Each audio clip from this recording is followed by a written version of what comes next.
Shop in town, professional caterers, opposite KSRTC Palakkad. വാണിയംകുളത്തെ petrol പമ്പിൽ ബൈക്കിലെത്തിയ 3-അംഗ സംഘം പമ്പിലെ പാർട്ട് ടൈം ജോലി ചെയ്തിരുന്ന വിദ്യാർത്ഥിയെ മർദ്ദിച്ച കേസിൽ 3 പേർ അറസ്റ്റിൽ. വാണിയംകുളം സ്വദേശികളായ അശ്വജിത്ത്, സാഗർ, അരുണേഷ് എന്നിവരെയാണ് ഒറ്റപ്പാലം പോലീസ് പിടികൂടിയത്. സ്വകാര്യ വിദ്യാഭ്യാസ സ്ഥാപനത്തിലെ കോഴ്സ് പഠിക്കാനുള്ള ചെലവ് കണ്ടെത്താൻ ജോലി ചെയ്യുന്ന 19-കാരനാണ് കഴിഞ്ഞ ദിവസം രാത്രി മർദ്ദനമേറ്റത്. ഒരു ബൈക്കിൽ ഹെൽമറ്റ് ധരിക്കാതെ ഒരുമിച്ച് വന്ന 3 പേർ തമ്മിൽ പെട്രോൾ 50 രൂപയ്ക്കാണോ 60 രൂപയ്ക്കാണോ 70 രൂപയ്ക്കാണോ അടിക്കേണ്ടതെന്ന കാര്യത്തിൽ തർക്കമായി. തീരുമാനം ഉറപ്പിച്ചു പറയാൻ ആവശ്യപ്പെട്ടതാണ് പ്രകോപനത്തിന് കാരണമായത്. സംഘത്തിൽ ഒരാൾ ബൈക്കിൽ നിന്ന് ഇറങ്ങി വന്ന് 2 തവണ കരണത്തടിക്കുന്നത് പമ്പിലെ നിരീക്ഷണ ക്യാമറയിൽ പതിഞ്ഞിരുന്നു.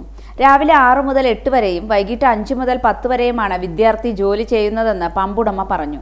മർദ്ദനമേറ്റ യുവാവിനെ ആദ്യം സ്വകാര്യ മെഡിക്കൽ കോളേജ് ആശുപത്രിയിലും പിന്നീട് താലൂക്ക് ആശുപത്രിയിലും ചികിത്സയ്ക്ക് വിധേയമാക്കി. ഇന്നലെ ഉച്ചവരെ പമ്പ് അടച്ചിട്ടു. വാണിയംകുളം സ്വദേശികളായ അരുണേഷ്, അശ്വജിത്ത്, സാഗർ എന്നിവരെക്കെതിരെ ഒറ്റപ്പാലം പോലീസ് കേസെടുത്തു.